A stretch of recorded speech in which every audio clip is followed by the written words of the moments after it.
In the silence between your heartbeats exists a summons to remember who you truly are beneath the noise of what others want you to be. This is the sacred invitation of solitude. There's a distinctive ache that emerges when we find ourselves alone. Not a physical sensation, but something far more profound, something that reaches into the very core of our existence. This feeling seems unnatural, almost like a glitch in our programming as social beings. We enter a world teeming with human connection, yet somehow many of us experience a profound disconnection, drifting as though life has quietly stepped away from us. The silence becomes overwhelming. The stillness transforms into a heaviness pressing against your chest. And in that quietude, a question surfaces. Why me? But what if this experience isn't some cruel cosmic joke or punishment?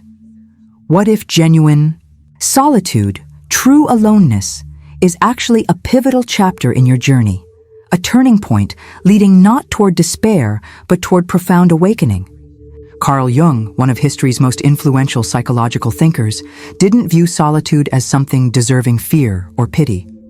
For Jung, isolation represented sacred territory, a necessary condition for authentic self-discovery. He believed that periods of deep aloneness weren't random or meaningless occurrences, but rather invitations, initiations, doorways into deeper understanding of our true selves. When you feel isolated by life, it's natural to assume you've been forgotten, that everyone else is thriving, laughing, connecting and loving while you've been left behind. This can feel like abandonment in its purest form. But Jung understood something profound. Individuals called to deeper purpose often walk a different path, one necessitating solitude, not because they're unworthy of connection, but because the constant noise of social interaction would drown out the inner transformation they're destined to undergo. Most view loneliness as failure, as evidence something is wrong. Yet from a deeper psychological and spiritual perspective, isolation is often precisely the condition required for profound growth. It's not life rejecting you, it's life preparing you. Consider for a moment those who've shaped our world, the I, philosophers, artists, spiritual leaders, and visionaries. Their greatness wasn't forged amid crowds or constant connection. It was cultivated in quietude, in separation, in moments when they had no choice but to turn inward. The Buddha sat alone beneath the Bodhi tree. Jesus wandered the desert for 40 days. Jung himself retreated into deep reflection, documenting his inner experiences in his famous Red Book, a journal of spiritual and psychological awakening. These weren't passive retreats, but deliberate confrontations with the self. Why is this necessary? Because transformation rarely occurs in comfort. You don't evolve when surrounded by distractions. True change happens in silence, in discomfort, in the confrontation between who you believe yourself to be and who you truly are beneath the accumulated layers. If you find yourself in a season of isolation, consider this. Perhaps you're being prepared for something that can only be discovered in the absence of noise, something powerful and uniquely yours. Here's the truth, though. Most won't make it through. They won't endure the loneliness long enough to uncover its purpose. Instead, they interpret it as rejection, spiraling into despair, convinced they are unwanted, unworthy, unloved. And this illusion represents the real danger of isolation. The loneliness itself isn't what breaks people. It's the belief that it will last forever, that there's no meaning within it. But Jung would argue this is the greatest misunderstanding. Solitude isn't a curse, it's a mirror. And within that mirror lies your truest reflection, if only you're brave enough to look. When the distractions fade, the social media feeds, casual conversations, constant motion, you're left face to face with yourself. Your mind grows louder, thoughts long buried begin to surface. Insecurities you've ignored become deafening. Regrets you've suppressed bubble up like ghosts. It can feel like drowning in your own consciousness. This is where most try to escape. They rush back to distractions, reach for their phones, dive into relationships, surround themselves with noise. But those who remain, who stay in that silence and face what they've been avoiding, they begin a journey Jung called individuation. Individuation is the process of becoming fully yourself, not the version shaped by expectations, culture, or family, but the raw, authentic self buried underneath it all. It's not comfortable. In fact, it can be agonizing, but it's necessary. Most people live as fragments, their identities borrowed, shaped by others' expectations and societal prescriptions. But in solitude, those influences fall away. What remains is the unfiltered you, simultaneously terrifying and liberating. The reason solitude can feel so painful is because it forces confrontation with truth. Maybe the life you've built isn't really yours.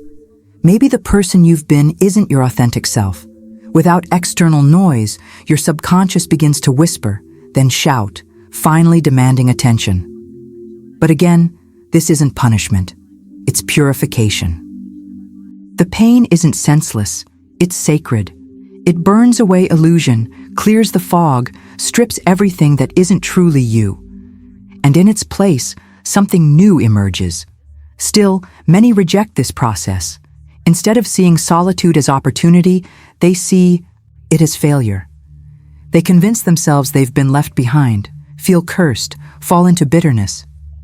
They waste this rare opportunity trying to escape rather than listening to what it's revealing. Jung warned against clinging to suffering. Don't identify with it. Don't build identity around pain. Yes, pain teaches, but it's not meant to be your permanent residence. You're supposed to learn from it, not live in it.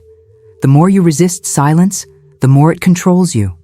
But when you embrace it, lean into it, sit with it, something incredible happens. You start to hear your true voice beneath the noise. Those who emerge from solitude changed, stronger, wiser, more self-aware, aren't those who fought it, but those who surrendered to it, who used the time to reflect, to unlearn, and to remember who they were before the world told them who to be. This is why isolation, though feeling like emptiness, is actually a sacred threshold, a passage, a trial by fire. Not everyone crosses it, but those who do are forever transformed.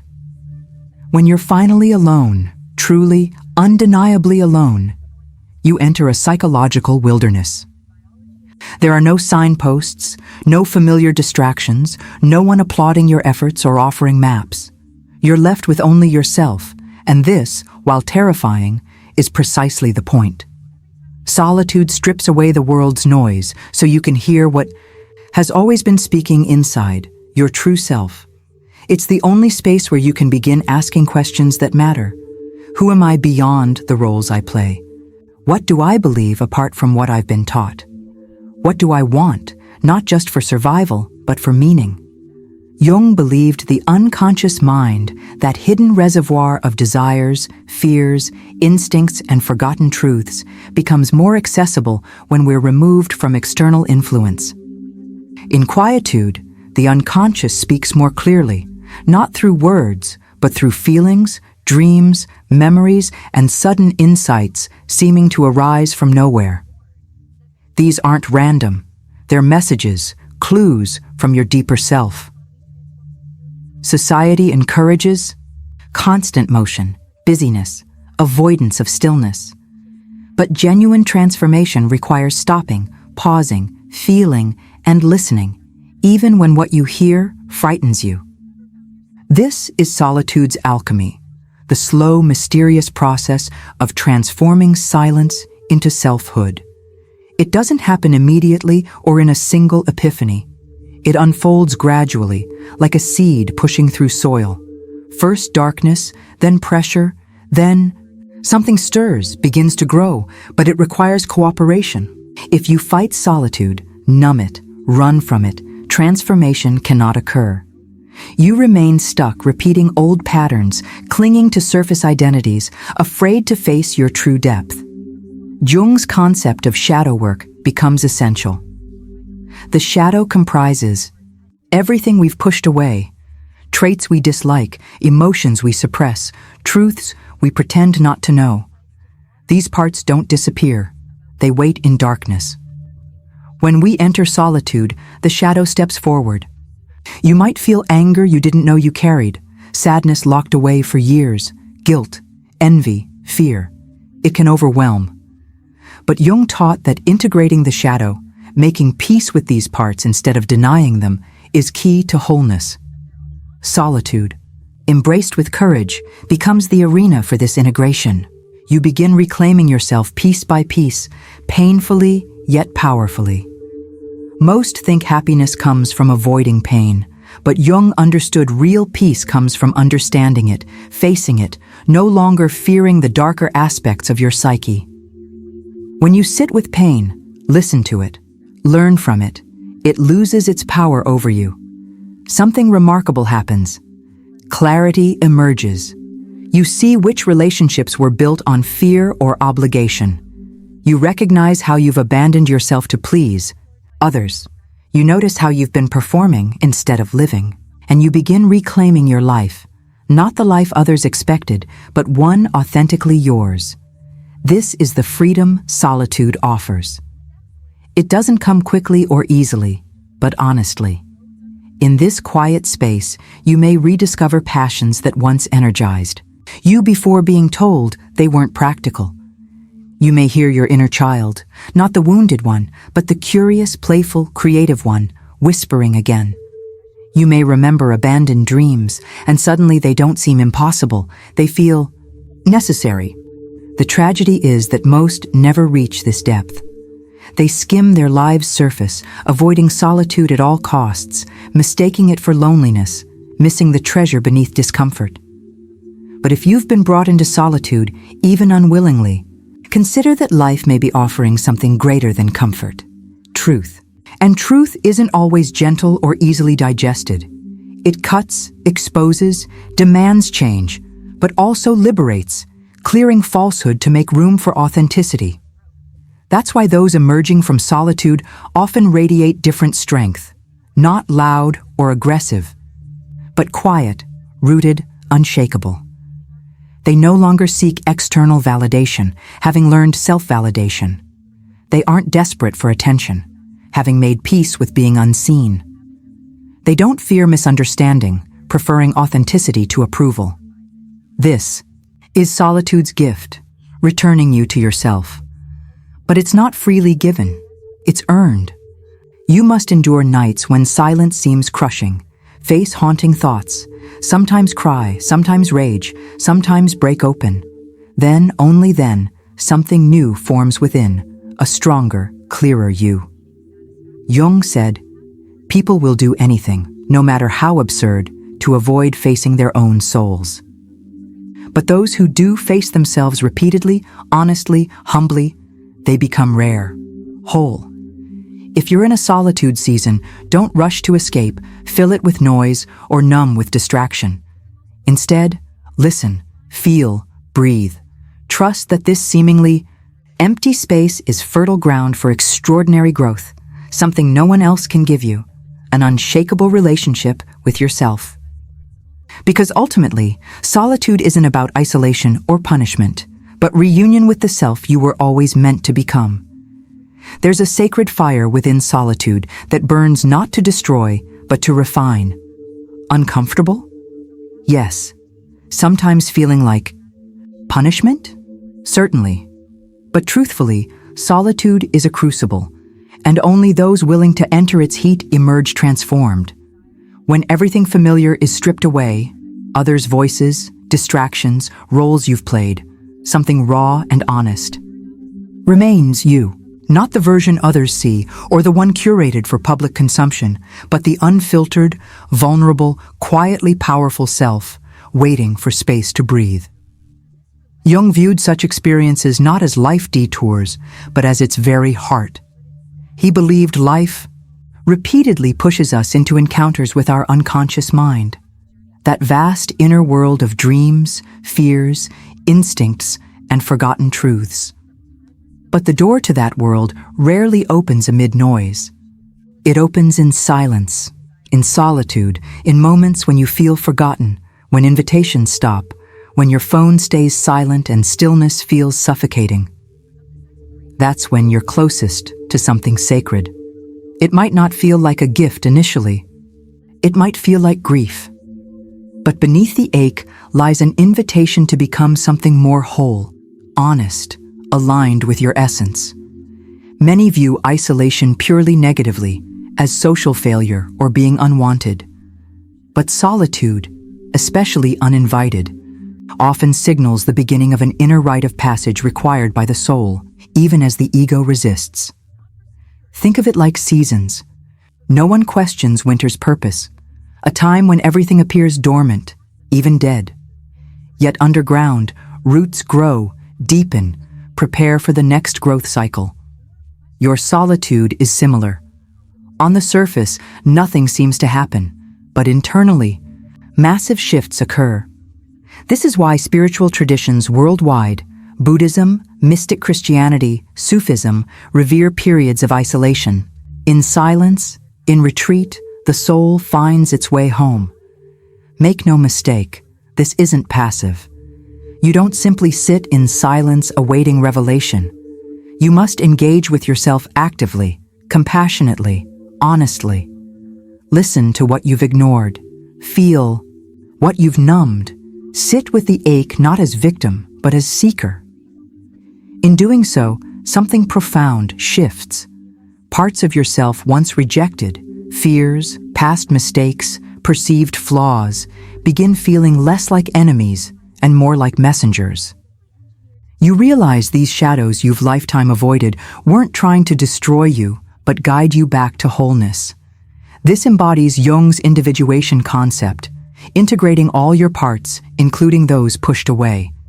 The goal isn't perfection, but unity, to stand in your contradictions, your light and shadow, declaring, "This is me, entire, undivided." Such self-acceptance rarely happens in others' company. It requires solitude, discomfort, fire. Our culture tells us to avoid discomfort, that pain signals wrongness, that healing should be quick, clean, painless. But real healing, the soul-reshaping kind, is messy, full of grief, rage, unexpected beauty. It can't be rushed, it must be honored. That's what solitude teaches if permitted: patience, presence, depth. In solitude, time slows. You're no longer sprinting through days, checking boxes, chasing validation. You notice things, your breath, thoughts, emotional subtleties. You become aware of how much noise you've lived with and feel, perhaps for the first time in years, what it's like truly being with yourself. This presence makes transformation possible. In this quiet space, you begin forgiving not just others, but yourself. You release stuck stories. I'm not enough. I'm too broken. No one will understand me. These narratives lose power when you sit with them long enough to see through them. You also begin dreaming again, not just of achievements, but of meaning. You ask bigger questions. What does a meaningful life look like for me? What presence do I want to bring into the world? Who am I when no one watches? Answering these questions, you begin rewriting your life's script based not on expectations, but on truth, your truth. Solitude offers chance to come home to yourself, remember what matters, realign with what feels real, not just what looks good. But make no mistake, this is sacred work, not for the faint-hearted. That's why not everyone embraces it. Many spend entire lives running from themselves, from silence, from pain, living just beneath the surface. They'll fill time with noise, hearts with half-connections, minds with distraction. But those who stop running, who sit in the fire letting it work, they become something rare, grounded, rooted, free. Not perfect. They still feel pain, still long for connection, but carry something others don't. Deep inner stability born not from avoiding life's hardships, but walking through them with open eyes and willing heart. This is solitude's alchemy. Not punishment, but passage. stripping away falsehood, refining the soul. Once passed through, you carry fire's wisdom, becoming a lighthouse, steady, silent, unmistakably alive. There comes a moment, often subtle, rarely loud, when solitude's season begins shifting. You might not notice immediately. No thunderclap, no angel whispering you've completed inner work, but you feel it quietly. Something has changed within. Silence once suffocating now feels sacred. Loneliness that ached now feels peaceful. You've traversed the fire. But what happens next? Many assume that after facing yourself in solitude, you simply return to the world as before. Back to routines, relationships, the life left behind. But truth is, you don't return as the same person, and the world doesn't greet you identically. You've changed, and now comes the real test, integrating inner transformation into the external world. Jung understood this phase well. He believed individuation, the deep psychological process of becoming your whole, authentic self, wasn't complete until you brought your truth back into the world. Transformation locked inside mind or heart isn't transformation at all. It must be lived. And this isn't easy. When you've gone deep within, your values often shift. Things once exciting may feel hollow. Relationships once clung to may feel misaligned. Activities once calendar-filling may seem meaningless. You begin craving depth, sincerity, purpose. Initially, this dissonance can disorient. You may feel like a stranger in your own life. People may notice your change without knowing how to respond, some celebrating you, others resisting, trying to pull you back into old patterns. But remember, your growth is real and matters. You don't owe the world the version of you that no longer exists. The return from solitude isn't about fitting in, but showing up authentically, fully, unapologetically. That doesn't mean shouting your transformation from rooftops. Often, the most powerful shifts are quiet, grounded, rooted in actions, not just words. You begin moving through life with more intention, speaking less, but with more meaning. You choose relationships not from fear or loneliness, but from alignment. You learn saying no, not from defensiveness, but because your boundaries have become sacred. You no longer abandon yourself for approval. You've learned to stand beside yourself, and that loyalty becomes unshakable. This inner strength isn't loud or attention-demanding, but it's unmistakable. People sense it. In your presence, your silence, how you hold space for others without self-loss. Slowly you begin attracting what truly aligns with who you've become. New relationships based not on performance or people-pleasing, but mutual respect and authenticity. Opportunities arise resonating with deeper values. Your outer world begins, reflecting inner truth, not instantly or without challenge, but steadily. When difficulties arise, and they will, you face them differently. You no longer see discomfort as threat. You've sat with your shadow, befriended solitude, know how to return to yourself. That's your power. In many ways, solitude teaches self-homing, and when carrying such inner rootedness, the world can't shake. You the same way. Rejection stings less. Failure feels more like feedback than condemnation. Silence no longer frightens, having learned self-dialogue within it. Perhaps the most beautiful part of returning from solitude is carrying something others desperately need: presence. In a world addicted to noise, speed, and superficial connection, someone shaped by solitude brings rare calm. You're no longer trying to impress, chasing approval, proving worth, because you've already found it, alone in darkness. This presence becomes gift. You notice others' pain even when well hidden. You listen differently, not waiting to speak, but truly hearing. You ask deeper questions, offer space, not solutions, and without trying, become mirror for others, reminding them they too have inner life awaiting attention. This is how solitude becomes service, not by preaching lessons, but embodying them. Your stillness becomes medicine. Your truth becomes quiet light. And without forcing it, you give others permission to pause, go inward, heal. But even as you begin serving others this new way, you don't forget your solitude. You return to it often, not from sadness, but reverence. It becomes practice, sanctuary, recalibration place when noise returns. Because growth doesn't stop. Self-discovery's path never ends. There will always be more to uncover, release, reclaim. But now you know the way. You've walked through fire and survived, sat in silence and heard your soul speak. That memory lives inside, a compass always pointing back to what matters. Jung said, "Your vision will become clear only when you look into your heart. Who looks outside dreams, who looks inside awakens." And now you are awake, not in the dramatic, flashy way the world romanticizes, but steadily, groundedly.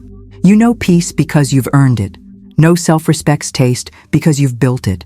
Know you can stand alone, not because you must, but because you've learned how. So you walk through the world differently, not separate from it, but not consumed by it either. You carry your solitude not as wound, but as wisdom source. You belong to yourself now, and from that place, everything changes. Because solitude's real gift isn't escape, but embodiment, realizing you were never broken, never behind, never forgotten. You were simply being carved into something deeper. Now you're ready not to return to who you were, but to move forward as who you've become.